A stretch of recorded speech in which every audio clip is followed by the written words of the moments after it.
கதையோட ஆரம்பமே நல்ல மழை பெஞ்சிட்டு இருக்கக்கூடிய ஒரு ராத்திரி சந்தேகத்தின் பேர்ல போலீஸ்காரங்க ஒரு ட்ரக் நிறுத்துறாங்க. அந்த ட்ரக்குள்ள முகம் தெரியாத ஒரு பெண் இருக்காங்க. ஆனா அவங்க உடல் முழுக்க பயங்கரமான காயங்கள் இருக்கு. கூடவே அந்த ட்ரக்கை ஓபன் பண்ணி பார்க்கும்போது ஏகப்பட்ட டாக்ஸ் இந்த மாதிரி இருக்கு. இத பார்த்துட்டு போலீஸ்லாம் மறந்து போக இந்த இடத்துல அப்படியே கட் பண்ணி இந்த படத்துடைய முக்கிய கேரக்டரான அதாவது கிட்டத்தட்ட ஹீரோயின் மாதிரியான ஒருத்தங்களை காட்டுறாங்க. இவங்க பேர் எவலின். இவங்க போலீஸ் டிபார்ட்மெண்ட்ல ஒரு சைக்காட்ரிஸ்டா இருக்காங்க. நடுராத்திரியும் கூட பார்க்காம இப்ப இவங்களுக்கு கால் வருது. ஸ்டேஷனுக்கு வர சொல்லி கூப்பிடுறாங்க போல இருக்குது. அப்ப உடனே இவங்க என்ன பண்ணாங்கன்னு பாத்தீங்கன்னா இவங்களுக்கு 7 மாச குழந்தை இருக்குது. அந்த குழந்தையை கொண்டு போயிட்டு தன்னுடைய அம்மா கிட்ட கொடுத்துட்டு இந்த மாதிரி எனக்கு வர்க் வந்துச்சு அப்படின்னு சொல்லிட்டு கிளம்பி போறாங்க. எஸ் இவங்க ஒரு சிங்கிள் மதர். பட் போலீஸ் டிபார்ட்மெண்ட்ல ஒரு நல்ல வேலையில இருக்காங்க. சோ இப்படி கால் வந்த உடனே இவங்க நேரா போலீஸ் ஸ்டேஷனுக்கு கிளம்பி வர ஆக்சுவலி ஃபர்ஸ்ட் சீன்ல ஒரு லேடி அரெஸ்ட் பண்ணாங்க போலீஸ். அவங்க விசாரிக்கிறதுக்காக தான் இவங்க அவசரமா வர சொல்லிருக்காங்க. இதுல என்ன சொல்லி கூப்பிட்டுருக்காங்கன்னா இது உங்களுக்கு எப்படி விசாரிக்கிறதுன்னு தெரியல, இந்த அக்யூஸ் கிட்ட இருந்து எங்க ஆரம்பிக்கிறதுன்னு தெரியல, அதனால தான் உங்க உதவி எங்களுக்கு தேவைப்படுது அப்படின்ற மாதிரி கூப்பிட்டுருக்காங்க. இவங்களுமே ஃபைல் எல்லாம் போட்டு பார்த்துட்டு என்னது ஒருத்தர விசாரிக்கிறதுல என்ன டிஃபிகல்ட்டிஸ் இருக்க போகுது அப்படின்ற மாதிரி அந்த அக்யூஸ்ட பார்க்கிறதுக்காக இப்ப அவங்க செல்குள்ள வரும்போதே அவங்க கண்ணில் படக்கூடிய முதல் விஷயம் அக்யூஸ்ட் வீல் சேர்ல இருக்காங்க. அது மட்டும் இல்லாம கால லெக் பிரேசஸ் போடப்பட்டிருக்கு. இதை நோட்டீஸ் பண்ணிட்டு எவலின் உள்ள வந்ததுக்கு அப்புறமா தான் தெரியுது எதுக்கு போலீஸ்காரங்க இப்படி தயங்கி இவங்களை கூப்பிட்டுருக்காங்கன்னு சொல்லிட்டு. என்னன்னு பார்த்தா அங்க இருக்கிறது ஒரு லேடியே கிடையாது, லேடி கெட்டப் போட்ட ஒரு ஆண். பார்த்த உடனே புரிஞ்சுக்கிறாங்க இதுக்காக தான் நம்மள கூப்பிட்டு விட்டுருக்காங்க அப்படின்னு சொல்லிட்டு. இந்த இடத்துல தான் இந்த படத்துடைய கதாநாயகனான டக்ளஸை காட்டுறாங்க. அப்படியே அவன் தலையில இருக்கக்கூடிய விக்கு கட்டுறான். அவன் பார்க்கும்போதே கொஞ்சம் வேடா தான் இருக்கு. பட் ரொம்பவே நிதானமா பேசுறான். கேள்வி கேட்க வந்தது இவங்க. பட் அவன் கேள்வி கேட்க ஆரம்பிச்சான். வாழ்க்கை எப்படி போகுது, சந்தோஷமா போதா, உங்களுக்கு குழந்தைங்க இருக்கா அப்படின்னு சொல்லிட்டு கேட்கறான். இவங்க இருக்குன்னு சொல்றாங்க. பட் கல்யாணம் ஆயிடுச்சு அப்படின்னு சொல்லிட்டு கேட்கும்போது தனக்கு டைவர்ஸ் ஆனது எவலின் சொல்ல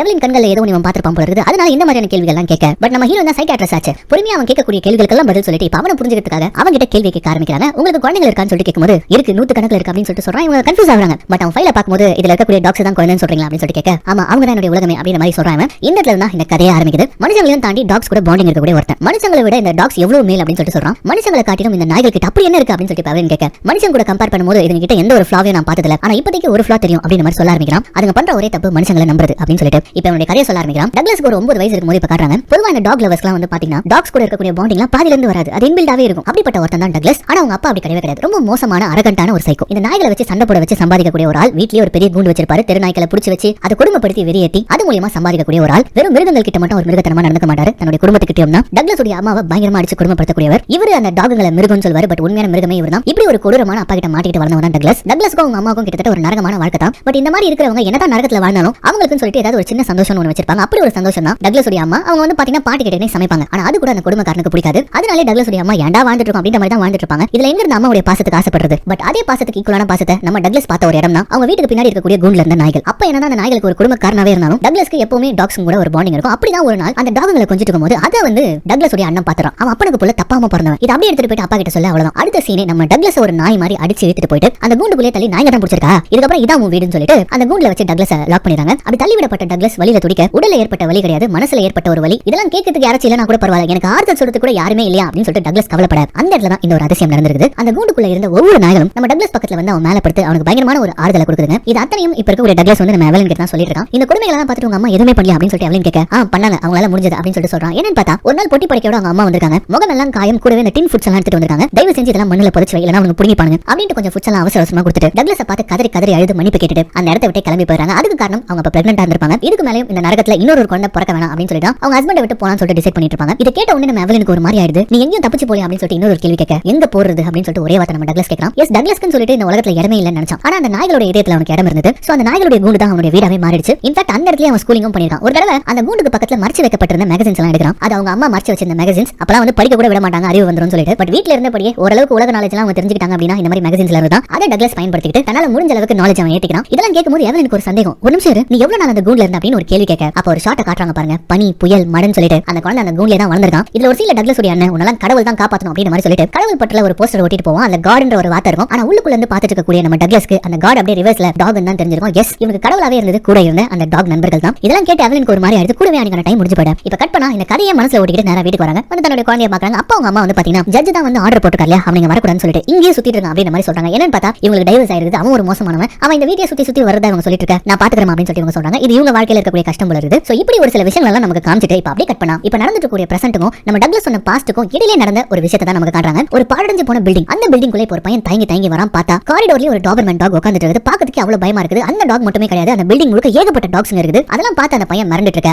அப்போ அங்க ஒரு டோர் திறந்து ஒரு மென்மையான குரல்ல பயப்படாத கண்ணா உள்ளவா, அதுங்க உன்னை எதுவுமே பண்ணாது அப்படின்னு சொல்லிட்டு ஒரு குரல் வருது. வேற யாருமே இல்ல, டக்ளஸ்க்கு தான். ஒரு 50-100 டாக்ஸ்க்கு மத்தியில நம்ம டக்ளஸ் வாழ்ந்துட்டு இருக்கான். இதான் ஆக்சுவலி டக்ளஸ் உடைய இடமே. அவனுடைய ட்ரெஸ் பார்க்கும்போது ஏதோ ஒரு லேடி கெட்டப்ல இருக்கிற மாதிரி இருக்கு. முகம் எல்லாம் வந்து மேக்கப் போடப்பட்டிருக்கு. ஆக்சுவலி நம்ம டக்ளஸ் யாருன்னு பாத்தீங்கன்னா அவன் ஒரு ஆர்டிஸ்ட், நாடக கலைஞன். குறிப்பா அந்த பெண் மாதிரி வேஷம் போடக்கூடியவன். இந்த தெருக்கூத்தலாம் பாத்திருக்கீங்களா, அதுல பெண் மாதிரி வேஷம் போடுறவங்களுக்கு வந்து பாத்தீங்கன்னா ரியாலிட்டிலே வந்து ஒரு நளினம் இருக்கும். ஏன்னா அப்படியே அவங்க நடிச்சு அவங்களுக்கு அந்த நளினம்னு சொல்லுவாங்க பாடி லாங்குவேஜ் அது வந்துட்டு இருக்கும். வாப்பா என்னப்பா அப்படின்னு சொல்லி டக்ளஸ் கேக்குறான். அந்த பையன் இதுக்கு முன்னாடி இங்க வந்திருப்பான் போல இருக்கு. கூடவே இது மார்த்தா கொடுத்து விட்டாங்க அப்படின்னு சொல்லிட்டு பேக்ல இருந்து ஒரு டாக் எடுக்கிறான். தெருவுல கடந்த ஒரு டாக் போல இருக்கு. அதை பார்த்தோம் அப்படி ஒரு சந்தோஷம் இவனுக்கு. பயங்கரமா ஏதோ ஒரு குழந்தை பிறந்தா ஒரு அம்மா அப்பா அப்படி சந்தோஷம் சந்தோஷப்படுவாங்க. அந்த மாதிரி சந்தோஷப்பட்டு தெருவுல உன்னை தூக்கி போட்டாங்களா, கவலைப்படாத, நான் இருக்கதுக்கு அப்புறமா உனக்கு கடவுள் உன்னை சொர்க்கத்துக்கு அனுப்பியிருக்காரு அப்படின்னு நம்ம டாக் கூட பேசிட்டே இருக்காரு. அப்ப அந்த பையன் ஒரு உதவி ஒன்னு கேட்கறான். ஆக்சுவலி இந்த இடத்துல தான் நம்ம டக்ளஸ் உடைய வாழ்க்கையில இன்னொரு பேஸ், மறைமுகமான பேஸ் இருக்கு. அது என்னன்றதை காட்டுறாங்க. இந்த பையன் ஒரு உதவி கேட்கறான். இவங்க ஊர்ல வந்து பல ரவுடிகள் இருப்பாங்க. அதுல ஒரு ரவுடி இருக்கான். அவன் அந்த மாட்டான்றவங்களுடைய கடைக்கு வந்து அடிக்கடி மாமூல் கேட்டு தொல்லைப்படுத்திட்டு இருக்கா. இந்த பையன் சொல்ல, கவலை விடுக்கண்ணா, நான் பாத்துக்கிறேன் அப்படின்ற மாதிரி டக்ளஸ் சொல்றான். ஏன்னா டக்ளஸ் இப்படி சொல்றாருன்னு சொல்லிட்டு பார்த்தா அடுத்த சீனி வீல் சேர்ல ஒரு பிளாக் வீடோ கெட்டப்ல உட்கார்ந்துட்டு இருக்காரு. அப்படியே ஒரு குட்டி டாகுக்கு சிக்னல் காட்டாரு. அது வாயில போன் வச்சு குடுகுடுன்னு ஒரு பார்க்குள்ள ஓடுது. என்னன்னு பார்த்தா அந்த பையன் கம்ப்ளைண்ட் பண்ணாலியா, ஒரு ரவுடி அவனுடைய கிளப் தான் இது. அவங்க கிட்ட கொண்டு போயிட்டு தைரியமா இந்த நாய் வந்து போன் கொடுக்க அவனும் எடுத்து அட்டெண்ட் பண்றான். இந்த இடத்துல ஒரு கிளாசிக்கான ஒரு மிரட்டல் ஒன்னு நம்ம டக்ளஸ் கொடுப்பான் பாருங்க. நான் யாரு என்னன்றது அப்புறம் இருக்கட்டும், உங்களுக்கு குடும்ப வாழ்க்கையில ஆசை இருக்குதா, ஐ திங்க் உங்க புத்திர பாக்கியத்துல கொஞ்சம் தடங்கள் வந்திருக்கும் போல இருக்கு அப்படின்னு மாதிரி சொல்ல, எங்க இருந்து வந்ததுன்னு தெரியல இந்த ஒரு டாக் காட்ட முடியாத இடத்துல ஒரு கவ்வு வந்து கவ்வ அவ்வளவுதான் ஒரு மோசமான ரவுடி இவன். பட் கண்ணெல்லாம் கலங்கி போய் மிரண்டு போய் இப்ப டக்ளஸ் சொல்றதை கேட்க ஆரம்பிக்கிறான். நான் சொல்றதை மட்டும் அப்படியே பண்ணீங்கன்னா உங்களுக்கும் எனக்கு ஒரு டீல், நான் உங்க புத்திர பாக்கியத்தை உங்களுக்கே கிடைக்க வச்சிரேன். ஆனா அதுக்கு பதிலா நீங்க மாட்டாவை டிஸ்டர்ப் பண்ணக்கூடாது அப்படின்னும் போது இவரால என்ன சொல்ல முடியும், நோன் சொன்னா அது நசுக்கிட்டு போயிடும். சோ அடியில கடிக்கிற அந்த வலி வந்து பாத்தீங்கன்னா இவருக்கு கண்ணு வரைக்கும் வந்துட்டு போகுது. சோ கதி கலங்கி போன இவன் ஓகே ஓகே ஓகே நான் டிஸ்டர்ப் பண்ண மாட்டேன், என்ன விட்டு அப்படின்ற மாதிரி கெஞ்ச, டாகுமையும் எதுவும் பண்ணக்கூடாது, என்னையும் மறந்துடணும் புரியுதா அப்படின்ற மாதிரி சொல்லிட்டு டக்ளஸ் கடைசியா கேட்க அப்படியே பண்றேன் என்ன விட்டு அப்படின்னு சொல்லிட்டு இவன் கதற.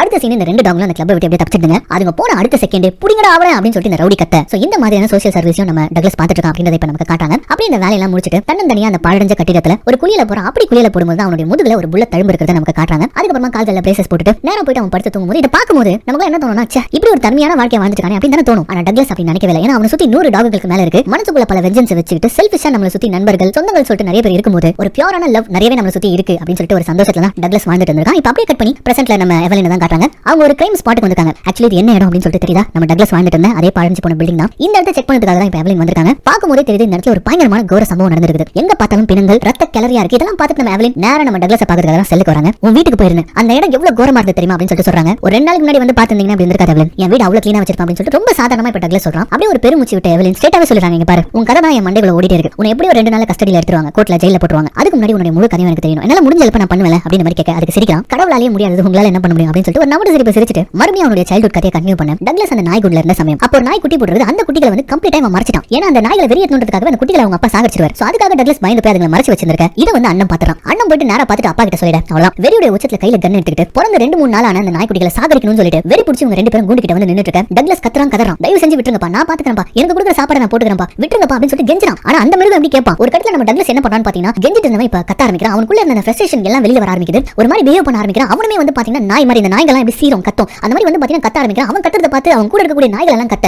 நாய் கூட வளர்ந்தா நாய் மாதிரி தானே இருப்ப, இப்ப தல்றியா இல்ல உன்ன சுடுட்டுமா அப்படின்னு சொல்லிட்டு அவங்க அப்பா கண்ணை ஏன் பண்றாரு. இவனா நகர மாதிரி இல்ல, இவன் பாட்டு கத்திக்கிட்டே இருக்கான். அந்த ஒரு பக்கம் கையில கண்ணை வச்சு கத்திட்டு இருக்கான். ஒரு கட்டத்துல என்ன பண்றான்னு பாத்தீங்கன்னா வெறுப்பாகி போய் சொந்த பையன் கூட பார்க்காம ஒரு சின்ன பையன் கூட பார்க்காம ட்ரிகரை பிரஸ் பண்ண. அவ்வளவுதான் இந்த ஒரு காட்சி நெஞ்சு அப்படியே பதக்க வச்சிரும். டக்ளஸ் உடைய ஒரு விரலே துண்டா போய் நெஞ்சிலே வந்து பாத்தீங்கன்னா புல்லட் இறங்கிடும். அப்படியே சரிஞ்சு டக்ளஸ் விழறான். பக்கத்துல இருந்த நாய்கள் அழ ஆரம்பிக்குதுங்க. ஒரு பக்கம் டக்ளஸ் உடைய அண்ணன் வந்து என்ன பண்றான்னு பாத்தீங்கன்னா, அப்பா என்ன இப்படி பண்ணிட்டீங்க, வாங்க உள்ள போயிடலாம் அப்படின்னு சொல்லிட்டு அவங்க அப்பா உள்ள கூட்டிட்டு போயிறான். இங்க டக்ளஸ் உயிருக்கு போராடிட்டு இருக்கான். ஆனா அந்த தருணத்திலும் புத்திசாலித்தனமா ஒரு விஷயத்தை அவன் பண்றான். என்ன பண்றான்னு பாத்தீங்கன்னா அவனுடைய துண்டா விழுந்த விரல் இருக்கு இல்லையா, அந்த விரல ஒரு கவர்ல போட்டு அந்த குட்டி டாக் கிட்ட கொடுத்து அந்த மேகசினை ஓபன் பண்ணி ஒரு போலீஸ்கார காட்டுறான். அதை காமிச்சு அந்த போலீஸ்கார தட்டி போய் கூட்டும் அப்படின்ற மாதிரி சொல்ல அங்க இருந்து சின்ன கேப் போய் அந்த குட்டி டாக் என்ன பண்ணுதுன்னு பாத்தீங்கன்னா டக்ளஸ் கம்யூனிகேட் பண்ணது ரொம்ப தெளிவா புரிஞ்சுக்கிட்டு ஒரு போலீஸ்கார தேடி கண்டுபிடிச்சு அந்த கார் மேல போய் நின்னுகிட்டு இந்த விரல தூக்கி போடுது. இந்த சீனை பாக்கிறதுக்கு நெகிழ்ச்சியில நம்ம கண்ணுல தண்ணி வரும். ஒரு பெரிய போலீஸ் டீமே இங்க உள்ள வராங்க. இப்படி நாய் குண்டுக்குள்ள ஒரு பையன் ரத்த கலக்கையா கிடக்கிறத பார்த்து ஒரு மாதிரி அதிர்ச்சிக்குள்ளாவறாங்க. அடுத்த சீனே அண்ணனையும் அப்பாவையும் அரெஸ்ட் பண்ணிருக்காங்க. அவங்க அப்பா துப்பாக்கியால டக்ளஸ் சுட்டார் இல்லையா, அந்த புல்லட் என்ன இருக்குன்னு பாத்தீங்கன்னா அவனுடைய ஸ்பைனல் கார்ட்ல போயிட்டு நின்னுட்டு இருக்குது. அதை ரிமூவ் பண்றதுக்கு டாக்டர் எவ்வளவு ட்ரை பண்ணிருக்காங்க. பட் அதை ரிமூவ் பண்ணா அந்த நர்வ்ஸ் எல்லாம் பாதிப்படைஞ்சு உடனே அவன் சாகிறதுக்கு வந்து நிறைய பாசிபிலிட்டிஸ் இருக்கு அப்படின்றதுனால அந்த புல்லட் அப்படியே ஸ்பைனல் கார்ட்ல இருக்கிறது மூலமா இவனால நடக்க முடியாது, ஆனா அவனுடைய உயிரை காப்பாற்றலாம் அப்படின்னு சொல்லிட்டு ஒரு முடிவு வந்திருக்காங்க. அதனால தான் நம்ம டக்ளஸால நடக்க முடியல அப்படின்னு ஒரு மாதிரி ஜாலியா ஒரு விஷயத்தை சொல்றான். ஆனா அதுல அவ்வளவு வலிகள் இருக்கு. அந்த நரகத்துல இருந்து டக்ளஸ்க்கு கடவுள் விடுதலை கொடுத்திருக்காரு. ஆனா அதுக்கான வேலை அவன் நடக்கிறது. என்னதான் அந்த நரகத்துல இருந்து வெளியில வந்திருந்தாலும் இன்னொரு நரகத்துல தான் அவன் தள்ளப்பட்டிருக்கான். நடக்க முடியாத ஒரு நரகத்துல உன்னால நடக்கவே முடியாது அப்படின்னு சொல்லிட்டு அவன் கேக்குறாங்க. நடக்க முடியும், என்னுடைய மரணத்தை நோக்கி ஏதோ கொஞ்சம் ஏஞ்சி நிக்கலாம், எமர்ஜென்சினா கொஞ்சம் நடக்கலாம். அதே மாதிரி டக்ளஸ் நடக்க ட்ரை பண்ணா அப்படின்னா மூளைக்கு போற நரம்புகள்லாம் அருந்து அவன் இறந்தே போயிடுவான். கேட்கும் போதே ஒரு மாதிரியா இருக்குல்ல, எவ்வளவுக்கும் அப்படிதான் இருக்கு. பட் இருந்தாலும் கதையை கண்டினியூ பண்றாங்க.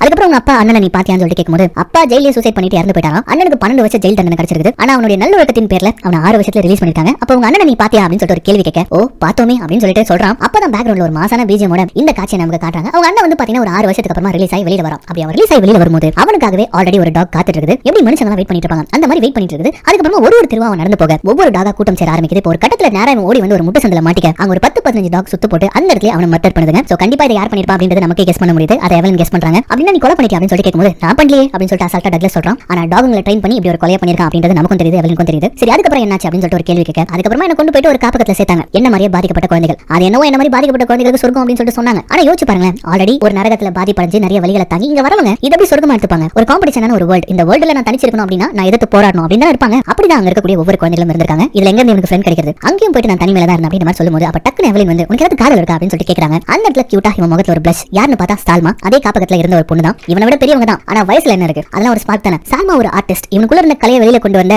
ஒரு காதல்னு சொல்லலாம். காஞ்சி போன நம்ம டக்ளஸ் உடைய வாழ்க்கையில ஒரு காதல் காத்தா அடிச்சது இந்த சால்மா தான். டக்ளஸ்க்கு மேக்கப் போட கத்து கொடுக்குறா. டக்ளஸ்குள்ள இருந்த ஆர்டிஸ்ட் வெளியில கொண்டு வரா. ரெண்டு பேரும் சேர்ந்து அப்பவே நாடகங்கள்லாம் நடிச்சிருக்காங்க. சால்மாக்கு வந்து நாடகங்கள்லாம் உயிர். அவளுக்கு ஒரு பெரிய நடிகை ஆகணும்ன்றது தான் ஆசை. அந்த ஆசைக்கு ஏத்த மாதிரி ஒரு நாள் என்ன ஆகுதுன்னு பாத்தீங்கன்னா, சால்மாக்கு சிட்டில வந்து பாத்தீங்கன்னா ஒரு பெரிய வாய்ப்பு கிடைச்சு தன்னுடைய கெரியரை தேடி போயிடா. இவனுமே வந்து பாத்தீங்கன்னா அவன் கடைசி வரைக்கும் இந்த காப்பகத்திலேயே வாழ்ந்துற போறா. அவளுக்கு ஒரு வாழ்க்கை இருக்குல்ல அப்படின்னு சொல்லிட்டு அக்செப்டும் பண்ணிக்கிறான். பட் இருந்தாலும் சால்மா மேல இருந்த காதல் இவனுக்கு குறைவே இல்ல. தொடர்ந்து அவளை சோஷியல் மீடியால ஃபாலோ பண்றான். அந்த காலகட்டத்துல ட்விட்டர், இந்த இன்ஸ்டாகிராம்லாம் கிடையாது. அந்த காலத்து சோஷியல் மீடியானா நியூஸ் பேப்பர் தானே. தொடர்ந்து சால்மாவை பத்தின நியூஸ் எல்லாம் கலெக்ட் பண்ண ஆரம்பிக்கிறான். அது ஒரு புத்தகமா பண்ண ஆரம்பிக்கிறான். இப்படி நாட்கள் ஓடுது. சின்ன பையனா இருந்தவன் இந்த டீனேஜ் எல்லாம் கடந்து ஒரு யங்ஸ்டரா மாறான். அப்ப கூட வந்து பாத்தீங்கன்னா அவனுக்கு ஏத்த மாதிரியான ஒரு வேலையெல்லாம் இருக்கான். அவங்க ஊர்ல இருக்கக்கூடிய இந்த டாகுங்களுக்கான ஷெல்டர், இந்த தெருக்கல்ல சுத்தி இருக்கக்கூடிய நாய்களுக்கெல்லாம் பிடிச்சி வந்து ஷெல்டர்ல வைப்பாங்க. அந்த ஷெல்டர்லயே வேலை தேடி போய் அங்க பண்ணிட்டு இருக்கான். சால்மாவுடைய ஒவ்வொரு நியூஸ் பேப்பர் பத்தி வந்து பாத்தீங்கன்னா அந்த சின்ன வயசுல இருந்து ஒட்ட தொடங்கினவன் இப்ப அது ஒரு ஆல்பமாவே மாறிடுச்சு. இதுகளில் எப்படியோ சேஸ் பண்ணி சால்மா வந்து பிராட்வேல இருக்கக்கூடிய ஒரு மிகப்பெரிய நாடக குழுல வந்து பெரிய நடிகை ஆயிட்டா அப்படின்ற ஒரு விஷயம் தெரிய வந்து அந்த இடத்துல போய் ப்ரோபோஸ் பண்ணலாம் அப்படின்னு சொல்லிட்டு டிசைட் பண்ணிட்டாங்க. அவளுடைய நாடகம் நடக்கக்கூடிய தியேட்டருக்கு போறாங்க. போய் பார்த்தா அவளுடைய நடிப்பை பார்க்கறதுக்காக எப்பேற்பட்ட கூட்டம். இவன் வந்து ஒரு பூக்கத்தை கொடுத்து இம்ப்ரெஸ் பண்ணலாம் அப்படின்னு சொல்லிட்டு ஒரு பூக்கத்தை வாங்கிட்டு போறான். ஆனா அங்க நூத்துக்கணக்கில் ஆண்கள் வந்து கையில பொக்கே வச்சுக்கிட்டு தூக்கி தூக்கி அடிக்க பாவம். அங்கே வந்து பாத்தீங்கன்னா நம்ம டக்னால ஏஞ்சி கூட நிக்க முடியல. எல்லாமே வந்து மறைச்சாங்க. பட் நல்ல வேலையா இந்த மாதிரி எனக்கு சால்மாவை தெரியும், நான் அவளுடைய ஃப்ரெண்ட் அப்படின்னு மாதிரி சொல்ல அந்த செக்யூரிட்டி நல்லவரா இருந்ததுனால கூட்டு வந்து விட்டுறாரு. முதல்ல டக்குக்கு பயங்கர சந்தேகமா இருக்கு. அவளுக்கு ஞாபகம் இருக்குமா, நம்ம போய் எப்படி சொல்றது அப்படின்ற மாதிரி இருக்கு. ஆனா சால்மா இவனை பார்த்த உடனே கட்டி தழுவிக்கிறாடி. டக்ளஸ் எப்படி இருக்கு அப்படின்னு சொல்லிட்டு அப்படியே ஒரு மாதிரி படப்பட ஆயிரா. ரொம்ப சந்தோஷப்படுறா. பட் நார்மலா தான் பேசிட்டு இருக்கா. பட் அந்த இடத்துல இவன் ஆல்பத்தை எடுத்து காட்ட அவ்வளவுதான் கண்ணெல்லாம் கலங்கிறா. சால்மா கிஸ்ஸே பண்ணிடுறானா பாத்துக்கோங்க நம்ம டக்ளஸ். இந்த சீனை நம்ம பார்க்கும்போது பரவாடா, இது வச்சு நம்ம டக்ளஸ்க்கு கிடைச்சிருக்கு அப்படின்ற மாதிரி தான் தோணும். ஆனா அடுத்த சீனே வந்து பாத்தீங்கன்னா உள்ள ஒருத்தர் வராரு. வாங்க வாங்க இவன் தான் டக்ளஸ் அப்படின்ற மாதிரி சொல்றாங்க. யாருன்னு பார்த்தா வேற யாரும் இல்ல, இந்த ஷோட டைரக்டர். அது மட்டும் இல்ல 2 வாரத்துக்கு முன்னாடி தான் இவங்க கல்யாணம் பண்ணாங்க. அது மட்டும் இல்லாம குழந்தைய வந்து பாத்தீங்கன்னா உங்களுக்கு பிறக்க போதா. இதை கேட்டோம் இதயமே சுக்குநூறா உடைஞ்சு போயிடுது நம்ம டக்ளஸ்க்கு. இவனுடைய வாழ்க்கையில பல கஷ்டங்களை இவன் அனுபவிச்சிருக்கான். ஆனா இந்த ஒரு வழியை இவனால தாங்கிக்கவே முடியல. அதுக்கு மேல ஒரு நிமிஷம் அங்க இல்ல, நேரா அந்த ஷெல்டருக்கு வந்துறான். அவனுக்குள்ள பல எண்ணங்கள் ஓடுது. குறிப்பா சால்மா வயசுல மூத்தவ, ரொம்ப அழகானவ, கெரியர்ல சக்சஸ்ஃபுல்லா இருக்கா. நான் யாரு, ஜஸ்ட் ஒரு கால் இல்லாத வந்தானே. கால்கள் இருந்தா மட்டும் என்னடா உனக்கு போறதுக்கு ஏதாவது இடம் இருக்கா என்ன, உனக்கு ஒரு பிளேஸ் இருக்கா என்ன இந்த உலகத்துல அப்படின்ட்டு தனக்கு தானே கேள்விகள் கேட்டு வழியில கீழே விழுந்து ஒரு கதறுவான் பாருங்க. பட் நம்ம எப்பவுமே இந்த மாதிரி சோர்ந்து போகும்போது ஒரு சின்ன மேஜிக் நடக்கும். அதை நம்ம பொதுவா ரியலைஸ் பண்ண மாட்டோம். ஆனா டக்ளஸ் இந்த இடத்துல ரியலைஸ் பண்ற மாதிரியான ஒரு மேஜிக் நடக்குது. கீழே விழுந்து கதறி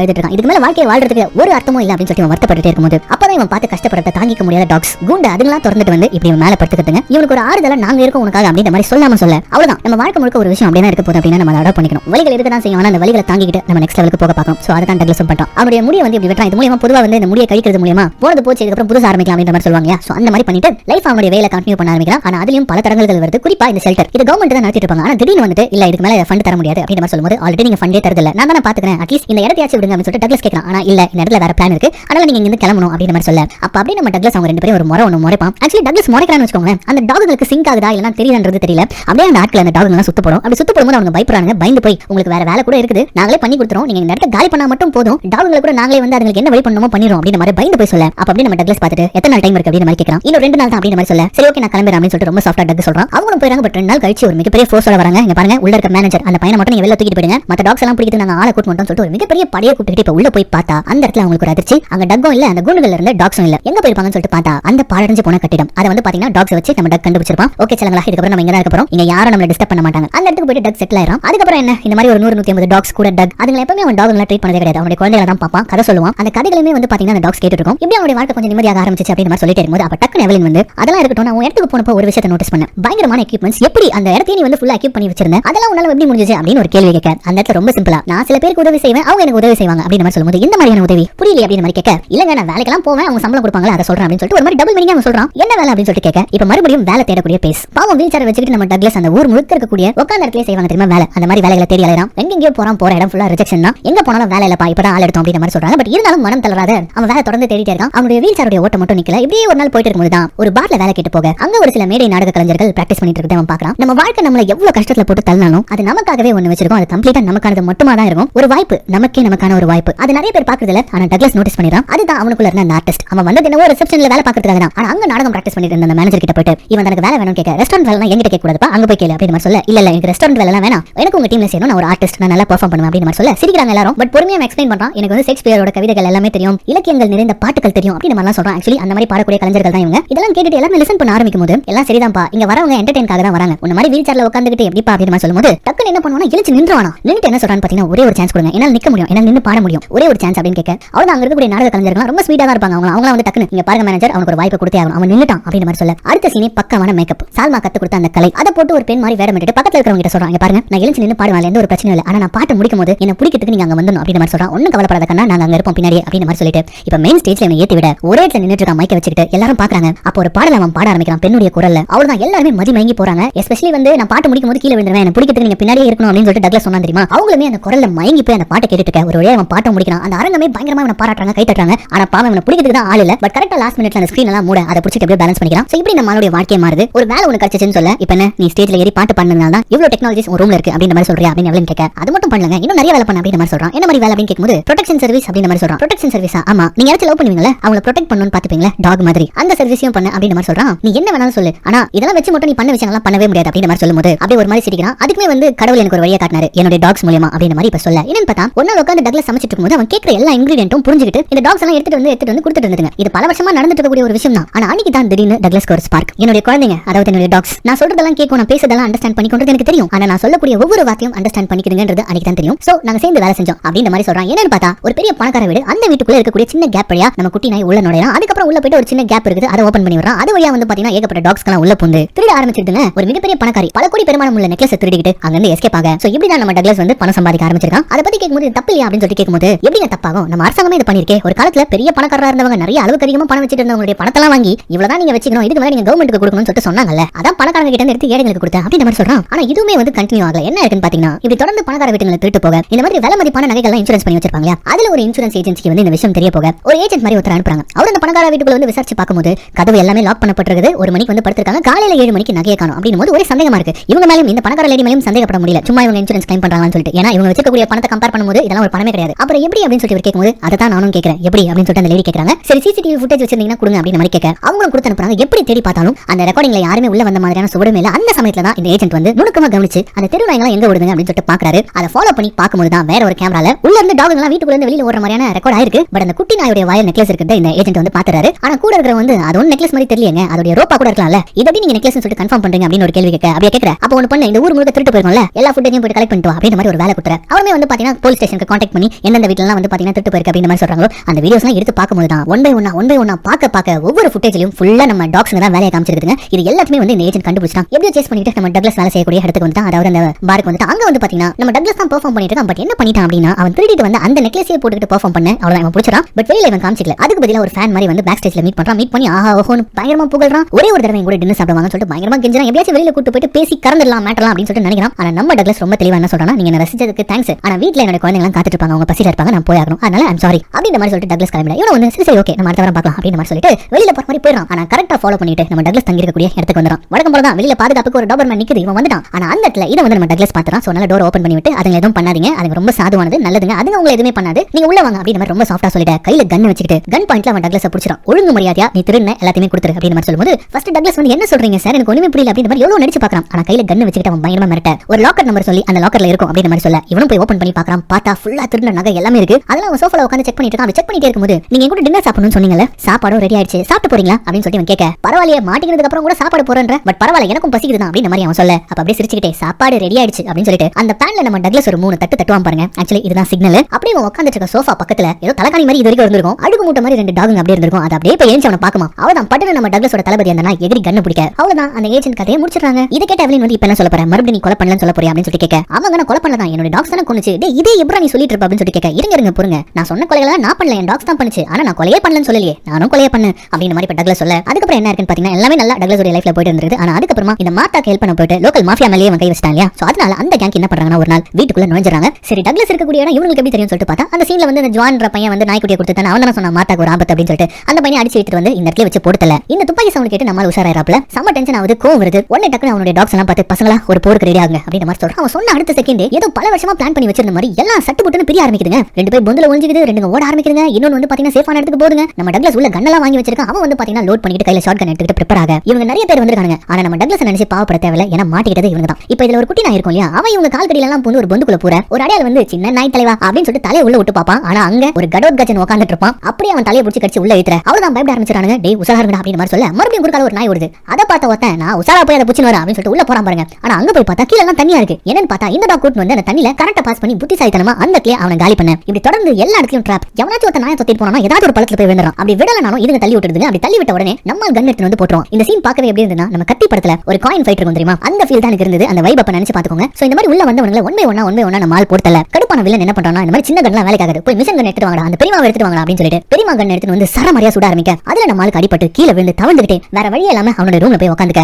அங்க கடைசியா மிஞ்சி போன அந்த மாஃபியா தலைவன் மட்டும் வரான். அவன் கையில ஒரே ஒரு சின்ன கன் மட்டும் தான் இருக்குது. அதை எடுத்துட்டு வந்து கன் பாயிண்ட்ல நம்ம டக்ளஸ் பிடிச்சிட்டு அவன் கத்துறான். நம்ம தான் டீல் போட்டோம்ல, என்ன நீ தேடி வரக்கூடாது அப்படின்ற மாதிரி சொல்லிட்டு இவன் பயமா ஒரு மாதிரி கத்த, ஆனா தேடி வந்துட்டனே உன்னை முடிக்காம போக மாட்டான் அப்படின்ற மாதிரி இவன் சொல்ல, சரி ஓகே இதுதான் என்னுடைய நாளா இருந்தா நான் போய் சேர்றேன் சுடுறானு அப்படின்ட்டு பயங்கர தைரியமா டக்ளஸ் சொல்ல, உனக்கு என்ன அவ்வளவு தைரியமாடா அப்படின்னு சொல்லிட்டு இவன் ட்ரிகர் அழுத்துறான். ஆனா அன்னைக்கு டக்ளஸோட சாவு கிடையாது. அந்த கன்னுல புல்லட்டே இல்ல. அந்த கிளிக்ன்ற ஒரு சவுண்ட் மட்டும் போதும், ஒட்டுமொத்த டாக்ஸ்களும் எகிரி அந்த மாஃபியா தலைவனை அந்த இடத்துல கொத்துக்கறி பண்ணிடுதுங்க. சோ இப்படி ஒரு ரத்த கிளறியான போருக்கு அப்புறமா தான் நம்ம டக்ளஸ் நாய்களை வண்டியில ஏத்திக்கிட்டு எங்க போறதுனே தெரியாம சுத்திட்டு இருந்திருப்பான். அப்பதான் போலீஸ் கிட்ட மாட்டிப்பான். அப்ப ஒரு போலீஸ் கேட்பாரு, இவ்வளவு நாய்களும் உங்களுடையதா, அது இப்ப என்ன அப்படின்னு சொல்லிட்டு கேட்கும்போது, என் செல்லங்களுக்கு தெரியும் என்ன பண்ணணும் அப்படின்னு சொல்லிட்டு அப்படின்ற மாதிரி டக்ளஸ் சொல்ல, அந்த சீன்ல வண்டியில இருந்த ஒட்டுமொத்த டாக்களும் வெளியில எகிரி வச்சு எஸ்கேப் ஆகுதுங்க. அதுக்கப்புறம் டக்ளஸ் இங்க வந்து கதை சொல்லிட்டு இருக்கான். சோ ஒட்டுமொத்த கதையும் கேட்டு முடிச்ச எவலினுக்கு வந்து பாத்தீங்கன்னா என்ன சொல்றதுனே தெரியல. இவன் பண்ணது தப்பா இல்லனா இவன் இப்படி ஆனதுக்கு காரணம் வந்து அவங்க ஃபேமிலி, அவங்க அப்பா, அவங்க அம்மா, சமுதாயம், அதனால இவன் இப்படி ஆயிட்டானு சொல்லிட்டு, சரி ஓகே எனக்கு ஒரு நாள் டைம் இருக்கு, இதெல்லாத்தையும் ப்ராசஸ் பண்ணி என்னால பண்ண முடிஞ்சதை நான் பண்றேன் அப்படின்ற மாதிரி சொல்ல, அப்படியே பார்த்து டக்ளஸ் சிரிக்கிறான். தேங்க்ஸ் எவலின் அப்படின்னு சொல்லிட்டு எவலின் அந்த இடத்தை விட்டு எழுந்து போறாங்க. அப்படி போகும்போது ஒரு நிமிஷம் நின்னு, எதுக்காக நீ என்கிட்ட இதெல்லாத்தையும் சொல்லணும்னு நினைச்ச, யார்கிட்டயுமே நீ சொல்லல, எதுக்கு என்கிட்ட எல்லாமே சொன்ன அப்படின்ற மாதிரி சொல்லும்போது, எப்படி பார்த்தாலும் நீயும் நானும் ஒண்ணுதான் எவலின், நம்ம ரெண்டு பேருக்குள்ளயும் ஒரு காமனான ஒரு விஷயம் இருக்கு அப்படின்ற மாதிரி சொல்றான். அது என்னது அப்படின்னு கேட்கும்போது வலி அப்படின்னு சொல்றான். அதாவது இவனுக்குள்ள இருக்கக்கூடிய பெயின் அதே மாதிரியான ஒரு பெயின் எவலினுக்குள்ளயும் இருக்கு, அதை இவன் பார்த்திருக்கான். சோ அதனால தான் இது எல்லாத்தையுமே சொல்றான். அதுக்கப்புறம் எவலின் அங்க கிளம்பிடுறாங்க. ஆனா இவன் மட்டும் உட்கார்ந்துட்டு ஜன்னலே பார்த்து சிரிச்சிட்டு இருக்கான். ஏன்னா வெளியில இருந்து ஒரு நாய் ஊழ விடுற சவுண்ட் இவனுக்கு கேக்குது, கம்யூனிகேட் பண்ற மாதிரி இருக்கு. அடுத்து அப்படியே ஒரு மாண்டேஜ் சீன் காட்டுறாங்க. இவன் அப்படியே சிரிக்க, வெளியில இருக்கக்கூடிய அந்த குட்டி டாக் என்ன பண்ணுதுன்னு பாத்தீங்கன்னா ஒவ்வொரு ஏரியாவா போயிட்டு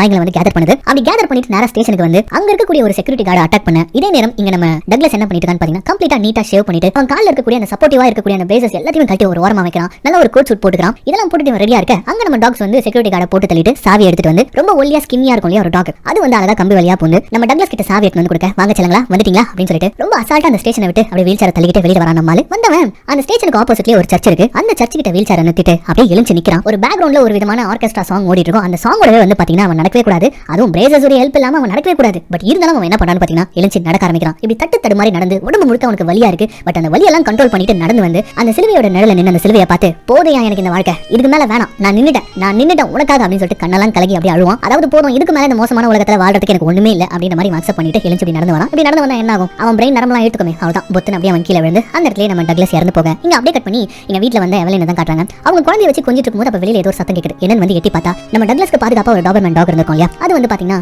இவங்களுக்கு பாதுகாப்பா வெளியில உட்காந்துட்டு இருக்க. இவன் சொல்லிருப்பான் தெரியுமா, நமக்கு பிடிச்சவங்களுக்கு நான் ப்ரொடெக்ட் பண்ணுவேன் அப்படின்னு சொல்லிட்டு ப்ரொடெக்ஷன் சர்வீஸ் சொல்லிட்டு அதை அனுப்பி வச்சிருக்கான் போல இருக்குது. அப்படியே மத்த டாக்ஸும் ஓடி அப்படியே தெருவா போயிட்டு ஒரு இடத்துல செட்டில் ஆகுறாங்க. இந்த இடத்துல இந்த படத்தை முடிக்கிறாங்க.